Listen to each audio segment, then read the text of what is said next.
तो आइए बच्चों देखा जाए क्या कर रहा है इस क्वेश्चन में। देखिए क्या कह रहा है, calculate the effective resistance across A B. आपको ए बी के अक्रॉस क्या कैलकुलेट करना है, इफेक्टिव रेजिस्टेंस। इफेक्टिव रेजिस्टेंस मतलब टोटल रेजिस्टेंस या नेट रेजिस्टेंस।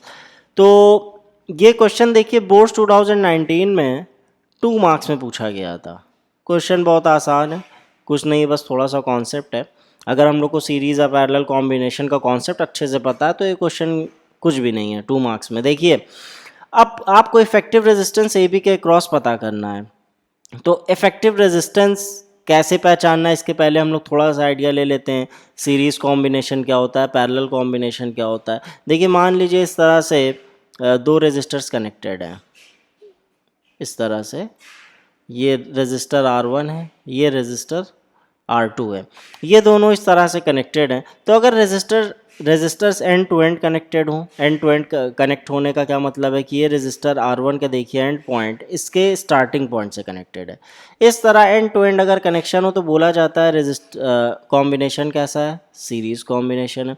और सीरीज कॉम्बिनेशन में जो इफेक्टिव रेजिस्टेंस होता है, इफेक्टिव रेजिस्टेंस कहने का मतलब है कि इन दोनों का मिला के जो रेजिस्टेंस होगा उसको क्या बोला जाता है, टोटल या इफेक्टिव रेजिस्टेंस। यानी इन दोनों के जगह पे अगर हम एक रेजिस्टर लगा रहे हैं तो उसका मतलब रेजिस्टेंस कितना होना चाहिए, तो ये इफेक्टिव रेजिस्टेंस होता है। तो देखिए जब सीरीज में रेजिस्टर्स कनेक्टेड होते हैं तो इफेक्टिव रेजिस्टेंस क्या होता है, R1 प्लस R2। मान लीजिए एक और रेजिस्टर इस तरह से कनेक्टेड होता R3, तो यहाँ हम कर देते क्या, R3। तो इस तरह से सीरीज में क्या होंगे, रेजिस्टर्स ऐड होते चले जाएंगे। तो सीरीज कॉम्बिनेशन में जो रिजल्टेंट रेजिस्टेंस या इफेक्टिव रेजिस्टेंस हम लोग निकालते हैं वो बहुत आसान होता है। कुछ नहीं करना है, जितने भी रेजिस्टर लगे हैं सबको ऐड ऑन करते चले जाइए। तो ये सीरीज कॉम्बिनेशन का कॉन्सेप्ट था। कनेक्शन कैसा होता है, एंड टू एंड कनेक्शन होता है, पहचानना बहुत आसान होता है अगर इस तरह से सिर्फ सीरीज में ही दिया हो तो। दूसरा आता है क्या, parallel. Parallel combination, parallel combination में क्या होगा, between the same 2 points connection होगा। जैसे मान लीजिए रेजिस्टर R1 है और एक रेजिस्टर आपका क्या लग जाए इस तरह से R2। अब देखिए ये 2 पॉइंट्स हैं और R1 का भी अगर आप R1 के एंड पॉइंट्स देखिए और R2 के एंड पॉइंट्स देखिए, दोनों के एंड पॉइंट क्या है, सेम, यानी दोनों इसी पॉइंट से कनेक्टेड है, यानी डायरेक्टली कनेक्टेड है। दोनों का जो पॉइंट है वो सेम है। तो जब between the same 2 points resistors connect होते हैं तो वो कैसा कॉम्बिनेशन होता है, पैरेलल कॉम्बिनेशन होता है। इसमें जो रिजल्टेंट रेजिस्टेंस होता है हम उसको RP से डिनोट करते हैं और 1/RP किसके इक्वल होता है, 1/R1 प्लस 1/R2 के। एक और लग जाता तो क्या हो जाता, 1/R3, या जितने भी लगेंगे इस तरह से ऐड ऑन होते चले जाएंगे।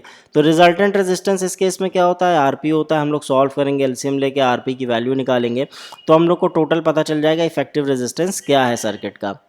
तो देखिए ये कॉम्बिनेशन क्या है, सीरीज, ये पैरेलल। एक बात और हम लोग को ये जाननी है कि सीरीज कॉम्बिनेशन में जो करंट होती है वो क्या सेम है, यानी R1 में करंट अगर मान लीजिए आए जा रही है तो R2 में भी आए जाएगी और R3 में भी क्या जाएगी, आए जाएगी। यानी सीरीज में जितने भी रेजिस्टर्स कनेक्टेड होते हैं सब में करंट क्या होती है, सेम, यानी R1 R2 या जो भी जितने भी कनेक्टेड हैं सब में सेम करंट आए होगी। बट पैरेलल कॉम्बिनेशन में क्या होता है, मान लिया R1 R2 इस तरह से कनेक्टेड है, सब में क्या होगा, डिफरेंट करंट्स होंगे। यानी R1 में मान लीजिए I1 है तो R2 में कितनी होगी, I2 होगी, एंड सो ऑन। इस तरह से जितने भी रेजिस्टर्स कनेक्टेड होंगे सब में डिफरेंट करंट जाएगी। तो अब देखिए अगर इस तरह का कॉम्बिनेशन है तो बड़ा आसान है पहचानना, कुछ नहीं करना है, सबको सम कर देना। इस तरह का है तो भी कुछ नहीं करना है, एलसीएम लेके सॉल्व कर देना है। लेकिन यहाँ पे देखिए इस वाले केस में ना ही ऐसा दिख रहा है कुछ सीरीज जैसा और ना ही ऐसा कुछ दिख रहा है पैरेलल जैसा। तो जब इस तरह की सर्किट आ जाती है तो थोड़ा सा मुश्किल हो जाता है पहचानना, क्योंकि सीरीज भी नहीं समझ में आ रहा होता है, पैरेलल भी नहीं समझ में आ रहा होता। तो इस केस में हम लोग करते क्या है, करंट को सर्किट में फ्लो करा देते हैं। सर्किट में जब करंट फ्लो कराते हैं तो देखते हैं सर्किट जिन जिन ब्रांचेज में सेम होगी वो सारे रजिस्टर सीरीज में होंगे, जिन ब्रांचेज में डिफरेंट करंट्स होंगी वो क्या होंगे, पैरेलल में होंगे। तो कुछ नहीं करना, ये हम लोग पॉइंट ए से यहाँ से क्या किए, करंट स्टार्ट कर दिए, करंट फ्लो होना शुरू हो गई। इस 8 ओम वाले से आई करंट होते हुए आई, यहाँ पहुँची आई करंट।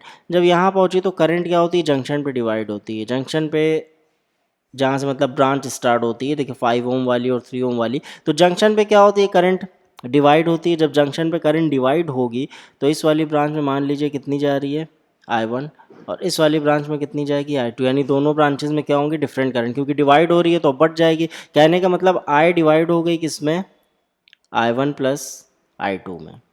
इस तरह से करंट क्या हो गई, डिवाइड हो गई। तो अब देखिए I1 करंट होते हुए आई 5 ओम से, 5 ओम से आते हुए आगे निकली और फिर यहाँ नीचे आई, तो 4 ओम वाले में भी कितनी गई, I1 गई। यानी I1 करंट 5 ओम वाले में भी गई, 4 ओम वाले में भी गई। अब देखिए 5 ओम और 4 ओम में करंट सेम है, इसका मतलब ये दोनों रेजिस्टर्स क्या होंगे, सीरीज़ में होंगे। यानी 5 ओम और 4 ओम क्या होंगे, सीरीज़ में होंगे। तो लिख लेते हैं हम लोग 5 ओम एंड 4 ओम किस में है, सीरीज़ में है। अब देखिए ये I2 करंट आई, 3 ओम से होते हुए आई I2 और फिर क्या हुआ, I1 और I2 मिल के फिर से I हो गई। तो अब 5 ओम और 4 ओम सीरीज़ में, तो हम लोग क्या करेंगे, इक्विवेलेंट सर्किट बनाते हुए चलेंगे। जैसे 5 ओम और 4 ओम सीरीज़ में है तो टोटल रेजिस्टेंस कितना हो जाएगा, 5 + 4। तो इस तरह से सर्किट भी सॉल्व करते हुए चलेंगे। टोटल 9 ओम, तो इसके जगह पे हम लोग 9 ओम का एक रेजिस्टर लगा देते हैं अपने इक्विवेलेंट सर्किट में। देखिए एज इट इज़ बनाइए, ये 8 ओम, कुछ भी नहीं डिस्टर्ब करना है, बस क्या करना है, ये 5 और 4 हटा के हमको एक 9 ओम का लगा देना है। तो ये हमारा लग गया क्या, 9 ओम का। फिर एज इट इज़ आएंगे, 3 ओम वाला जैसे लगा था वैसे ही लगाएंगे। ये है पॉइंट बी और ये है पॉइंट ए, तो जैसे 3 ओम का लगा था वैसे ही लगाएंगे, कोई दिक्कत नहीं। अब देखिए इसमें 9 ओम वाले में करंट कितनी जा रही है, I1 जा रही है। 3 ओम वाले में कितनी जा रही है, I2। ना समझ में आ रहा हो तो फिर से करंट फ्लो करा दीजिए। करंट आई और ये जंक्शन पे क्या हो गई, डिवाइड हो गई। इस वाले में चली गई कितनी, I1 और इस वाले में चली गई कितनी, I2। और वैसे भी ये दिख रहा है कि पैरेलल में, ना समझ में आ रहा है तो करंट फ्लो करा दीजिए। तो इसमें 9 ओम वाले में करंट I1 है और 3 ओम वाले में कितनी है, करंट I2 है। करंट डिफरेंट है तो इसका मतलब कि ये दोनों कैसे कॉम्बिनेशन में, पैरेलल कॉम्बिनेशन में। कहने का मतलब 9 ओम एंड 3 ओम, ये दोनों कैसे हैं, पैरेलल में है। अब अगर पैरेलल में है तो टोटल रेजिस्टेंस कैसे निकालेंगे, आरपी निकालना है हमको। तो कैसे निकालेंगे, 9 × 3 अपॉन 9 + ये देखिए डायरेक्ट दो रेजिस्टर्स कनेक्टेड हैं पैरेलल में, तो ऐसे भी आप डायरेक्ट यूज़ कर सकते हैं, ये टेक्निक भी यूज़ कर सकते हैं और एलसीएम लेके भी कर सकते हैं। एलसीएम लेके थोड़ा लंबा हो जाएगा इसलिए मैंने ऐसे किया। दो रेजिस्टर्स कनेक्टेड हैं तो इस तरह से आप कर सकते हैं। तो ये कितना हो जाएगा, 27/12 सॉल्व करेंगे, 3 9 ज़ा 3 4 ज़ा। कहने का मतलब कितना हो जाएगा, ये सॉल्व करने पर 2.25 डिवाइड करेंगे तो कितना हो जाएगा, 2.25। तो ये दोनों के जगह पे एक हम लोग क्या करेंगे, अपने इक्विवेलेंट सर्किट में 2.25 ओम का लगा देंगे। ये कितना हो गया, 2.25 ओम। ये है पॉइंट बी और ये 8 ओम एज इट इज़ लगा था, ये है पॉइंट ए। अब देखिए दिख ही रहा है कि एंड टू एंड कनेक्शन है, इसका मतलब सीरीज़ में है। और कुछ ना समझ में आया तो करंट फ्लो कराइए, करंट आए इसमें गई है तो इसमें भी आए ही आएगी। तो सीरीज़ में है तो सीरीज़ में है तो टोटल रेजिस्टेंस क्या हो जाएगा, R1 + R2, यानी कितना आ गया, 10.25 ओम। देखिए क्वेश्चन कुछ नहीं था, आसान था, बट सीरीज़ और पैरेलल का कॉन्सेप्ट समझ में आना चाहिए। जब इस तरह से दिया होता है तो कुछ नहीं, वो तो क्लियरली दिख रहा होता है कि ऐड करते चले जाना। इस तरह से भी दिख रहा होता है तो फिर कुछ नहीं करना होता है, एलसीएम लेके सीधे सॉल्व कीजिए। बट इस तरह से सर्किट आती है तो पहचानना थोड़ा सा मुश्किल हो जाता है। तो उसके लिए आप क्या, ये वाला कॉन्सेप्ट यूज़ कीजिए, करंट को फ्लो कराइए, करंट डिवाइड होगी तो पैरेलल, करंट सेम होगी तो सीरीज़।